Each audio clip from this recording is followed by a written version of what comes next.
देखिए, अब आपको हम अपने चैनल पर त्रिभुज नामक चैप्टर का मुख्य क्वेश्चन आपको बताने जा रहे हैं। ध्यान से देखिए, ये मैथ का बहुत बड़ा चैप्टर है, इससे अधिक अंक आता है, इसलिए इसको ध्यान से देखिएगा।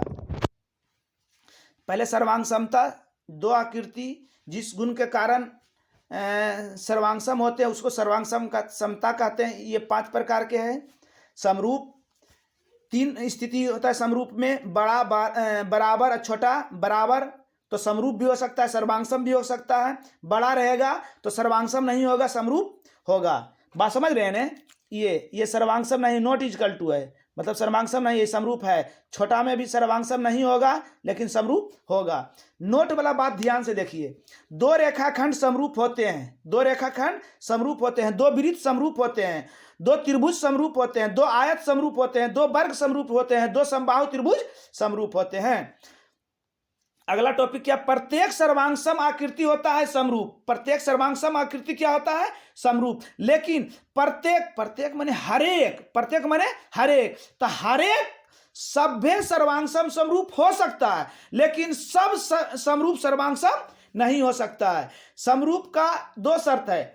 समरूप का कौन शर्त होता है? 2 शर्त। संगत कोण समान, संगत भुजा समानुपाती। संगत कोण के मतलब ई त्रिभुज के ऊपर वाला तो ई त्रिभुज के भी ऊपर वाला, ई त्रिभुज के ई साइड तो ई त्रिभुज के ये साइड, ये त्रिभुज के ये साइड तो ई त्रिभुज के ये साइड। संगत कोण हुआ। संगत भुजा भी इसी प्रकार, संगत ई त्रिभुज के ये साइड तो ई त्रिभुज के ये साइड। बात समझ रहे हैं? ये त्रिभुज के नीचे तो ये त्रिभुज के भी नीचे, इसका ये साइड तो इसका ये साइड। बात समझ गए?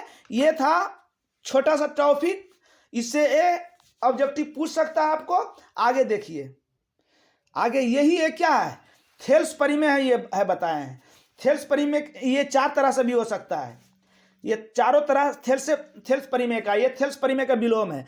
एकदम थेल्स परिमेय में ये याद रखिए कि अगर ये समांतर ये हो गया तो इतना बटा इतना, इतना बटा इतना, तड़ाक सा कीजिए। कब? जब ये समांतर ये होगा तो इतना बटा इतना, इतना बटा इतना। बात समझ रहे हैं ने? और जब इतना बटा इतना, इतना बटा इतना, तो ये दोनों समांतर। मगर ज्यादा इस पर पूछता है। समझ रहे हैं ने? एकदम ये बात, जहां ये बात दिमाग में आपका घुस गया तो समझ जाइए थेल्स परिमेय में जितना हिसाब देगा सब बन जाएगा, जितना भी हिसाब दे देगा। खाली क्या चीज? ई समांतर ई समांतर ई, जो बार बार बोले थे इसका मतलब कुछ है तब है बाबू। ये समांतर ये तो इतना बटा इतना, इतना बटा इतना, तड़ाक सा कर देना है। ये समांतर ये फटाक से इतना बटा इतना, इतना बटा इतना कर देना है। बात समझ रहे हैं ना? इसको ध्यान से देख लीजिएगा, पढ़ लीजिएगा इसको भी।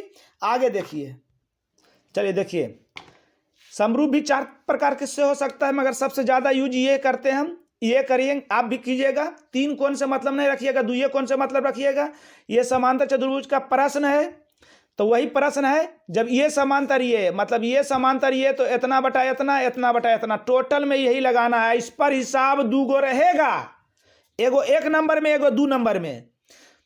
यहां नीचे लिख दिए हैं ये समांतर ये समांतर ये, तो क्या बोले थे? इतना बटा इतना, इतना बटा इतना। ये समांतर ये तो इतना बटा इतना, इतना बटा इतना। हल कर दीजिएगा। ये समांतर ये तो इतना बटा इतना, इतना बटा इतना। ये समांतर ये इतना बटा इतना, इतना बटा इतना। कभी ऐसे भी कर सकता है, इतना बटा इतना, इतना बटा इतना। तो क्या ये समांतर? जब इतना बटा इतना, इतना बटा इतना करेंगे, दोनों बराबर आ जाएगा तो कह देंगे समांतर। बराबर ना आया, समांतर नहीं। बात समझे कि नहीं? देखिए क्या,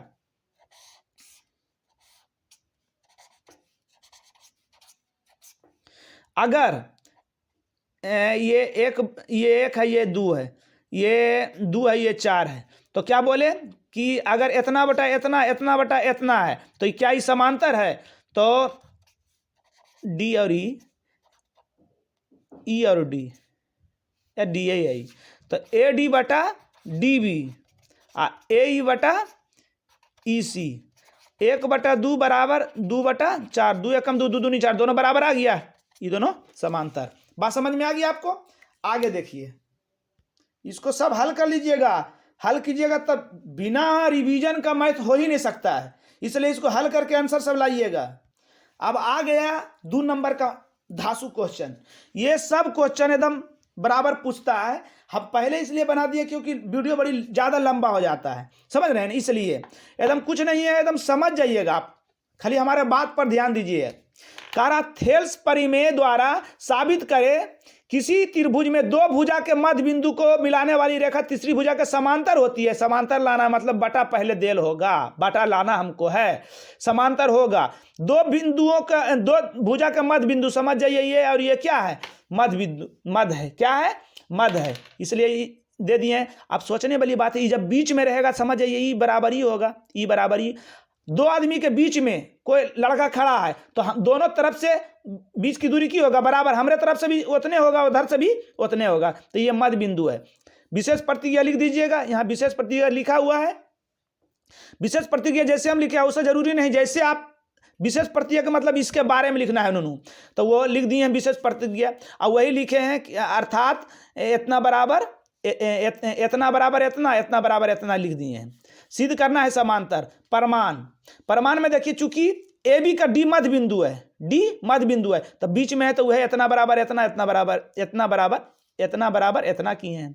अब हमको समांतर लाना है तो की बोले थे कि भुजा अनुपात होना चाहिए, तो ये गुना में सट जाएगा तो भागा, मैंने की बच गया, एक बच गया, क्या बचा, एक, समीकरण एक। वही यहाँ किए हैं कि ए सी का ई मध्य बिंदु है, जब मध्य बिंदु है तो ई बराबर ही होगा, वही लिखे हैं ए ई बराबर ई सी। अभी अनुपात कर रहे हैं तो ये गुना में सट जाएगा तो भागा में, इन्हें कुछ तो नहीं तो एक बचा। अब देखिए समीकरण एक में भी या समीकरण दो में भी देखिए, समीकरण एक और दो में दोनों साइड एक एक दायां साइड बराबर है, तो दायां साइड बराबर तो बायां साइड आपरूपी बराबर। अब बटाया गया, जब बटाया गया इतना बटा इतना, इतना बटा इतना आ गया, समझ जाइए ये दोनों समांतर, थेल्स परिमेय के विलोम से प्रूव्ड हो गया। बात समझ गए ना। अगला क्वेश्चन क्या है, अगला क्वेश्चन दिया, सिद्ध कीजिए कि एक भुजा के मध्य बिंदु, अभी बोला है एक के भुजा के मध्य बिंदु, एक भुजा के मध्य बिंदु तीसरी भुजा के समांतर खींची गई रेखाखंड अन्य भुजा के मध्य बिंदु पर मिलती है। ये अभी समांतर है, ये समांतर कह दिया प्रश्न में, आई भुजा दिया हुआ दो चीज, ए भी एक भुजा के मध्य बिंदु, आई जो खींचेंगे वो समांतर है, तो तीसरी भुजा के मध्य बिंदु होगा। विशेष प्रतिक्रिया लिख दिए यहाँ पर, सब लिखा हुआ है। सिद्ध करना है ए सी का मध्य बिंदु ई अर्थात ए ई बराबर ई सी। प्रमाण, चूंकि ए बी का डी क्या है, मध्य बिंदु है, जब मध्य बिंदु है तो दोनों साइड बराबर होगा, तो वही लिखे हैं ए डी बराबर डी बी। अब दिया हुआ है कौन चीज, डी ई समांतर बी सी। जैसी समांतर दे ले तो थेल्स परिमेय से यहाँ चले हैं, थेल्स परिमेय की हो जाएगा इतना बटा इतना, इतना बटा इतना, वही लिखे हैं। यहाँ से देखिए यहाँ आए हैं। अब यहाँ पर देखिए ए डी दिए हैं, तो ए डी नूनू के कर बराबर है, देखिए यहाँ पर ए डी किसके बराबर है, डी बी के, तो ए डी के जगह पर की दे दिए, डी बी दे दिए। जब डी बी दे दिए, डी बी खत्म हो गया, तिरछा तिरछी की हो गया, गुना आ गया, प्रूव्ड। अब यही लिख दिए चूंकि ए सी का मध्य बिंदु डी है, समझ गए। आगे देखिए क्या है, यदि कोई रेखा एक त्रिभुज ए बी सी की भुजा ए बी और ए सी को क्रमशः डी और ई पर प्रतिच्छेद करती है, भुजा बी सी के समांतर हो, जो प्रतिच्छेद कर रहे हैं ये दोनों काट रही है, समांतर हो, तो सिद्ध कर इतना, इतना बटा इतना, वही है, ये समांतर ये है, तो थेल्स परिमेय से इतना बटा इतना, इतना बटा इतना, वही किए हैं प्रमाण में। समांतर है, थेल्स परिमेय से इतना बटा इतना, इतना बटा इतना। अब देखिए सिद्ध करे में आंसर मेरे सामने रहता है, ए डी और ए ई आ गया है, मगर ए बी और ए सी नहीं आया है। ए बी कब आएगा, ए बी कब आएगा, जब A D plus D B कीजिएगा तब, तो प्लस के मतलब कि उसमें कुछ करना होगा, या इतना से डायरेक्ट भी लिख दीजिएगा, कह दीजिएगा थेल्स परिमेय के परिमेय से, थेल्स परिमेय के आधारभूत परिमेय से, तो डायरेक्ट इतना लिख दीजिएगा यहाँ एक बाद ही, तो भी सही हो जाएगा, कोई दिक्कत नहीं है, मगर आपको करके बता रहे हैं। देखिए ये दोनों आया है, ये दोनों लाना है, ये दोनों आया हुआ है, तो क्या किए, ये दोनों को नीचे कर दिए, क्योंकि जब इसमें कुछ जोड़ेंगे तब नहीं, इतना जोड़े इतना करेंगे तब नहीं पूरा आएगा, तो इसलिए तिरछा तिरछी यहाँ दोनों गुना किए हैं हम, इससे इसमें गुना किए हैं, ये दोनों को नीचे रखेंगे, याद रखिए, इसलिए यहाँ से यहाँ देखिए दोनों को नीचे रख दिए हैं। अब दोनों तरफ एक जोड़ दिए हैं, दोनों तरफ एक जोड़ दिए हैं। अब दोनों का लघुत्तम ले लेंगे, तो ए के लघुत्तम ए, देखिए ए बच गया ना, ए लाना था, ए बच गया। अब तिरछा तिरछी गुना किए, फिर ये दोनों का लघुत्तम ए डी बच हो गया, तिरछा तिरछी गुना किए। अब ये दोनों को जोड़िए, देखिए ये दोनों को जोड़िए, ई सी और ए ई की हो जाएगा, ए सी होगा ए सी, और डी बी और ए डी की हो जाएगा ए बी। अब फिर तिरछा तिरछी गुना करके नीचे वाला ऊपर कर देंगे, तिरछा तिरछी गुना करके नीचे वाला ऊपर कर दिया, हो गया सिद्ध। आगे देखिए साधारण प्रतिज्ञक मतलब क्वेश्चन है, ये क्वेश्चन चित्र में दिया हुआ है, समांतर दिया रहा है उसी को ही आना है, जैसी समांतर रहे इतना बटा इतना, इतना बटा इतना कर देना है। बात समझ गए ना? तो इधर दिया हुआ देखिए प्रमाण में, ये समांतर किस त्रिभुज में है? त्रिभुज ए बी सी में है। क्या चीज? डी ई, क्या है? डी ई, ये डी और ए सी, सॉरी ए सी, डी ई और ए सी, डी ई और ए सी, डी ई और ई सी, ये दोनों क्या है? समांतर। तो इतना बटा इतना, इतना बटा इतना, या आप कोई लिखता है इतना बटा इतना, तो वही लिखे हम, बी डी बटा डी ए और बी ई बटा ई सी, समीकरण 1। अब दूसरा समांतर से चले हैं, डी एफ समांतर ए ई, जब जैसी इतना बटा इतना, तो इतना, ये दोनों समांतर, इतना बटा इतना, इतना बटा इतना, समीकरण 2 लिखे, वही लिखे हैं समीकरण 2। अब समीकरण 1 ही आई है, समीकरण 2 ही आई है, कौनों साइड बराबर है? ई साइड बराबर है, तो बायां साइड बराबर, तो दायां साइड अपरूपी बराबर, प्रूव्ड हो गया। एक क्वेश्चन पूछता है 2 नंबर में, ये भी त्रिभुज एबीसी में कोण बी 90 डिग्री है, बीडी लंब एसी, एडी का मान दिया हुआ है, डीसी का मान दिया हुआ है, बीडी निकालना है। तो बीडी के एक सूत्र होता है, हम जानते हैं, बीडी स्क्वायर बराबर एडी गुना सीडी, तो वह एडी का मान दे दिया, सीडी का मान दे दिया, 9×36, आई स्क्वायर है, तो इस साइड जाएगा तो रूट में 36 का वर्गमूल 6 हो गया। आगे ये थेल्स परी में है बाबू, ये थेल्स परी में है। थेल्स परी में कहता है किसी समकोण त्रिभुज के कर्ण का वर्ग अन्य दो भुजाओं के वर्गों के योग के बराबर होता है, अर्थात कर्ण स्क्वायर बराबर लंब स्क्वायर प्लस आधार स्क्वायर, कर्ण स्क्वायर बराबर लंब स्क्वायर प्लस आधार स्क्वायर। अगर लंब बराबर पूछ दिया तो कर्ण में घट जाएगा आधार, अगर आधार पूछ दिया तो कर्ण में घट जाएगा लंब, लिख दिए हैं। ये क्वेश्चन है इसी पर, इस पर अब इस सब टोटल क्वेश्चन है, ये याद है, ये टोटल बन जाएगा आपका। साधारण पढ़ते हैं कि किसी अधिक कोण त्रिभुज, अधिक कोण त्रिभुज क्या होता है? 90 सीधा होता है, 90 सीधा है, और सीधा से यदि टेढ़ा होगा तो वो हो जाएगा अधिक कोण। अधिक कोण त्रिभुज में अधिक कोण के सामने वाली भुजा का वर्ग अन्य दो भुजाओं के वर्गों के योग के अन्य दो भुजाओं के वर्गों के योग। पहले देख लीजिए, अधिक कोण के सामने वाली भुजा का वर्ग, तो ए सी, अन्य दो भुजा A B square plus B C square, लिख दिए हैं। फिर क्या कह रहा है? योगफल तथा आधार उसके विपेक्ष, विक्षेप माने पीछे के गुणनफल, पीछे के गुणनफल किए हैं ना, बीसी और बीसी और बीडी के गुणनफल के दुगना के योगफल के बराबर है, तो दुगना किए हैं और सबको जोड़ दिए हैं, योगफल के बराबर है। देखिए एकदम यूनिक तरीका से इसको हम सिद्ध किए हैं, एकदम यूनिक तरीका से। ये पूरा नहीं लिख के हम एक LHS से चले हैं, AC स्क्वायर, तो आप देख लीजिए AC स्क्वायर बड़का त्रिभुज में AC स्क्वायर, AC क्या है? 90। अब जितना भी है पाइथागोरस 90 के सामने कर्ण होता है, 90 के सामने कर्ण होता है, 90 से लेंगे, तो AC स्क्वायर बराबर AC की हो गया कर्ण, तो कर्ण बराबर लंब स्क्वायर प्लस आधार स्क्वायर, यही लिख दिए हैं, AD स्क्वायर प्लस CD या DC स्क्वायर। ठीक, अब हमको AD लाना है, CD लाना है, नहीं लाना है, इस सब को फिर चेंज करेंगे। क्या लिखा हुआ है? AD अभी छोटका त्रिभुज में देखिए, AD त्रिभुज में क्या है? लंब है, तो लंब बराबर की होता है? कर्ण स्क्वायर घटा आधार स्क्वायर, तो कर्ण हो गया AB, आधार हो गया BD, हो गया। ठीक, अब इसको देखिए, CD 2 पार्ट में आ गया बउआ।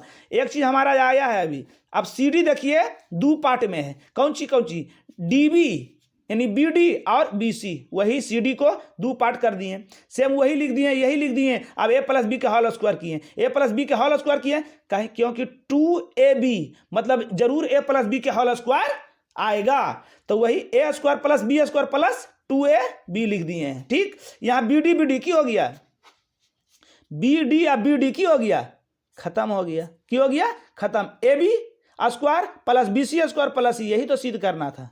ठीक, आगे देखिए, साधारण पढ़ दिया, किसी त्रिभुज ABC की शीर्ष A से BC पर डाला गया लंब BC को बिंदु D पर मिलती है, DB बराबर 3 CD, तो सिद्ध करें 2AB square plus 2AC square plus BC, यही सिद्ध करना है। ठीक, तो LHS से चले हैं, देखिए LHS से चले हैं, कुछ नहीं किए अब एकदम ई देखिए, आइए देखिए, 2 के 2 दे दिए, AB कहाँ है? यहाँ है, 90 के सामने कर्ण नहीं, समझिए, तो कर्ण बराबर की होता है? लंब स्क्वायर माइनस आधार स्क्वायर, वही लिखे हैं, कर्ण बराबर लंब स्क्वायर प्लस आधार स्क्वायर, सॉरी लंब स्क्वायर प्लस आधार स्क्वायर लिख दिए हैं।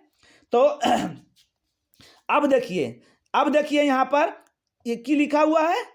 AD AD आया। अब AD ई त्रिभुज से चले थे, अब NA से चलिए, AD की हो जाएगा इस त्रिभुज में लंब, तो लंब बराबर की होता है, कहा कि हमको लाना है AC, लाना है AC, तो लंब बराबर की होता है कर्ण स्क्वायर घटाओ आधार स्क्वायर, तो वह लिखे हैं AC स्क्वायर घटाओ CD स्क्वायर, लिख दिए हैं। अब देखिए यहाँ BD नुनू, BD का मान क्या है, BD का मान क्या है 3CD, तो 3CD का स्क्वायर, यहाँ स्क्वायर है तो स्क्वायर कर दिए, सेम वही लिख दिए, यही लिख दिए, 3 तिया 9CD स्क्वायर, सेम वही लिखे, 9CD में 1CD चल जाएगा, 8CD स्क्वायर, 8CD स्क्वायर, आप गुना कर दीजिए, 2 गुना AC करेंगे 2AC, 8 दूनी 16, 2AC लाना था, 2AC लाना था, 2AC आ गया, अब इसको चेंज करना है, अब इसको चेंज करना है ना, 16CD है, तो 16CD को 2AC को स्क्वायर को वही लिख दिए, 16CD को 16 किसका वर्ग है 4 के, 4CD के स्क्वायर का कर देंगे, 4 चौक 16CD स्क्वायर होगा ना।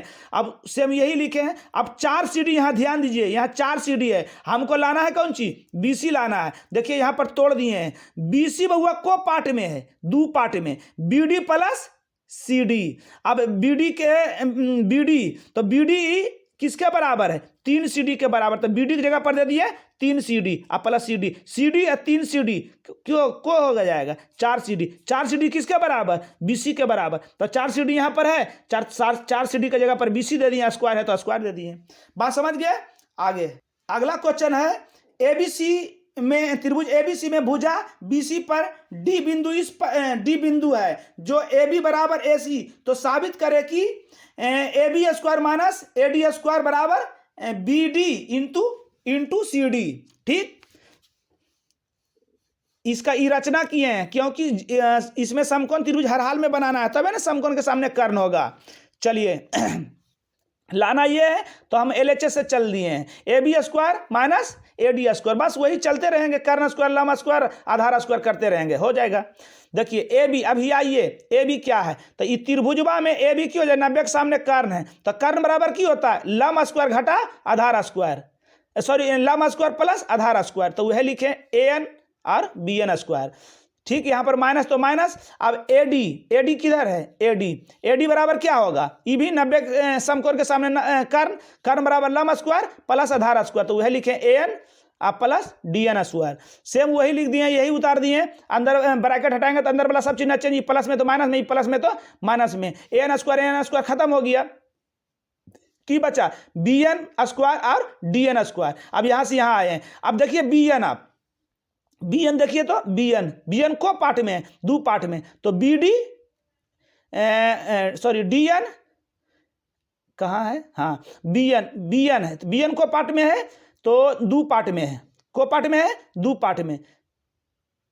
एक मिनट, नहीं सॉरी गलती यहां पर कर रहे हैं, एकदम बुतरू वाला सूत्र है, A square minus B square बराबर किया है, एक बार जोड़ के एक बार घटा के, एक बार जोड़ के एक बार घटा के, तो एक बार दोनों को जोड़ दिए, एक बार दोनों को घटा दिए। देखिए जब कोई त्रिभुज है ना, जब त्रिभुज पर लंब डालते हैं तो भुजा को समझो 2 बराबर भाग में बांटता है, तो BN की जगह पर NC भी लिख सकते हैं, NC की जगह पर BN भी लिख सकते हैं, तो BN की जगह पर NC लिख दिए और DN के DN है। अब यहाँ देखिए BN कने है BN, B से N घटाओ D से N, ये पूरा में बउआ इतना घटा देंगे, की बचेगा ये वाला बचेगा ने, तो वह लिख दिए BD लिख दिए।